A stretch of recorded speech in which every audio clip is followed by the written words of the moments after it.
Hello student, आपका नई session 2025-26 8 grade अभ्यास पुस्तिका आपका क्लास 8 संस्कृत। मैं एक बात देना चाहता हूँ कि ये जो संस्कृत में है इसका हिंदी अनुवाद के साथ आपको समझाया जाएगा। चलिए, यहाँ पर दिया है चतुर्था पाठ का नाम है नीति श्लोका। नीति श्लोका का मतलब होता है नीति के श्लोक। तो आइए हम लोग शुरू करते हैं। Are you ready? स्टार्ट। यहाँ पर ध्यान देना है। तो बोला है बहुविकल्पीय प्रश्न। प्रश्न एक, आचार परमो। आचार परमो का मतलब है कि विचार ही परम है। तो विचार ही क्या है? ऑप्शन देखिए 4 दिया है, धर्म, अधर्म, नीति या फिर वार्ता। तो आपको ही पता है कि विचार जो है क्या है? धर्मो, मतलब विचार ही परमो धर्म है। दूसरा नंबर, नीति श्लोकेषु भवति। नीति श्लोकेषु भवति यानी कि कहावतों में ऐसा होता है। क्या होता है कहावतों में? तो अनीति, नीति, असत्यम या फिर किमपि न। राइट आंसर वह वाला है नीति। ठीक है। और यहाँ पर अनुवाद मैं हिंदी में लिख दूंगा ताकि समझने में आपको और आसानी हो सके। चलिए, प्रश्न संख्या 3 है। यहाँ पर थोड़ा सा कट गया है। बोला किम प्रापोन्नति। प्रापोन्नति यानी बोला कि देत को क्या मिलता है। आपका ऑप्शन दिया है मृत्युम, अमृत, धनम या फिर विद्याम। सही आंसर अ में टिक लगाना है, मृत्यु। नंबर 4 देखते हैं। नंबर 4 है निर्धनस्य। निर्धनस्य पदे विभक्ति असति। असति निर्धनस्य का मतलब हो गया, जरा ध्यान से समझिएगा, निर्धनस का मतलब होता है गरीब। तो बोला कि गरीब शब्द में एक विभक्ति कौन सा है? तो तृतीया, चतुर्थी, पंचमी या फिर षष्ठी। तो इसमें आपका जो होगा वो होगा द, यानी षष्ठी विभक्ति है। ठीक है। निर्धनस का मतलब हो गया गरीब। प्रश्न संख्या 5 की ओर बढ़ते हैं। अगर कहीं पर समस्या होगी तो आप हमें कमेंट बॉक्स में जरूर बताइएगा। ठीक है। और मैं आपको क्या क्या विशेष ला सकता हूँ वीडियो में वो भी बताइएगा। चलिए, प्रश्न 5 में बोला है कि विषम कस्य भूषणम। भूषणम यानी कि इसमें कहा है कि 20 किसका आभूषण है। 20 जो है वो क्या किसका आभूषण है? तो ध्यान देना है। बोला राहवे। राहवे का मतलब हो गया रहना। विष्णु यानी विष्णु को। शिवस्य का मतलब हो गया शिव को। और नीचस्य का मतलब होता है नीच लोगों का। राइट आंसर जो है शिवस्य। शिवस्य का मतलब होता है शिव, शिव को।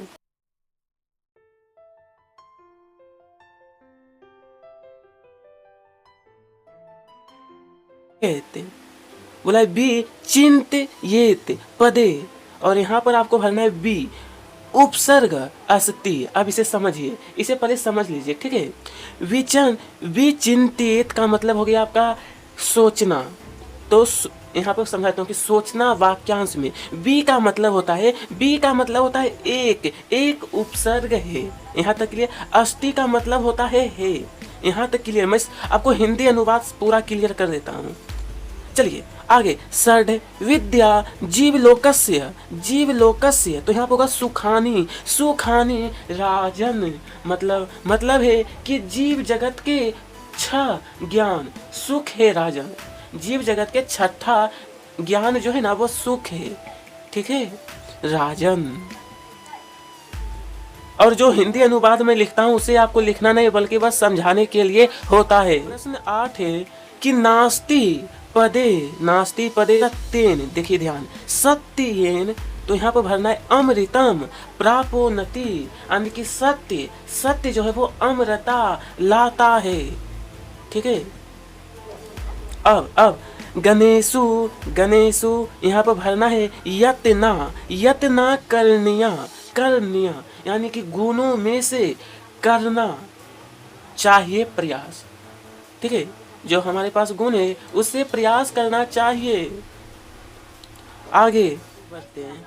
आगे है एक पदेन उत्तरम लिखत भयम कुत्र नासितः। नासितः यानी कि बोला है कि भय। भयम का मतलब होता है कि भय। मैं आपको हिंदी अनुवाद लिख देता हूँ। भय कहाँ नहीं है? तो देखिए भय, इसका सही आंसर है जागृते, मतलब जागते रहने में क्या है? भय नहीं है। अब देखिए शीला, सेले, केन केन आरोप्यते, यानी कि बोला है कि पत्थर को चट्टान से कौन जोड़ता है, पत्थर को चट्टान से कौन जोड़ता है। देखिए इसका उत्तर यत्नेन, यत्नेन का मतलब हो गया प्रयत्न पूर्वक। ठीक है, चलिए तो हमारा प्रश्न संख्या 12 तक पूरा कंप्लीट कर लिए हैं। अब देखेंगे यहाँ पर जीव लोके कति सुखानी आसना, आसना यानी कि जीव लोके, जीव मतलब जीव लोके का मतलब हो गया कि जीव जगत में कितने सुख थे, कितने सुख थे। इसका उत्तर रहेगा 60, 60 का मतलब होता है 6। ठीक है, अब भोजनम कदा विषम भवति, विषम भवति बोला कि भोजन जो है विषाक्त यानी कि विषैला कब होता है, कब। अर्जिने, अर्जिने का मतलब जब भोजन हमारा अपच्य होता है ना, तो हमारा भोजन क्या है, विषाक्त हो जाता है। ठीक है, इसी प्रकार से मैं यहाँ तक उत्तर बता दिया हूँ। एक वाक्येन उत्तरम लिखत। देखिए यहाँ पर प्रश्न संख्या 15, शंकरस्य भूषणम कीमः, शंकरस्य भूषणम कीमः, यानी कि बोला गया है इसमें कि भगवान शिव का आभूषण क्या है, भगवान शिव का आभूषण। तो अब देखिए इसका उत्तर रहेगा शंकरस्य भूषणम विषमः, यानी कि भगवान शिव का आभूषण जो है ना वह विष है। मैं जो हिंदी में लिखा हूँ वो मैं समझाने के लिए हिंदी समझाने के लिए लिखा हूँ ताकि समझने में आपको आसानी हो सके। यहाँ तक क्लियर है ना, समझ में आ गया ना। शंकरस्य का मतलब हो गया कि शिव, भगवान शिव। ठीक है, इनका आभूषण विष है। प्रश्न संख्या 16 देखते हैं, इसमें है अमृतम केन आपदते, अमृतम केन आपदते, यानी बोला कि अमृत पर आक्रमण कौन करता है। इसका उत्तर रहेगा अमृतम सत्येन सूरम कदा जानीयात। इसमें कहा गया है किसी को नायक कब जानना चाहिए। इसका उत्तर रहेगा सूरम युद्धे जानीयात, यानी कि युद्ध में वीरों को जानो।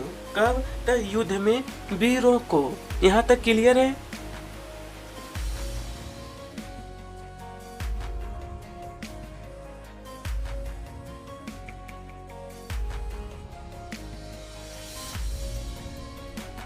विक्रियन्ते न घंटाभिगार्व अनेन कथनेन किम तात्पर्यम असति। बोला तात्पर्यम असति, यानी इसमें कहा गया कि गाये घंटियों से नहीं बिकती।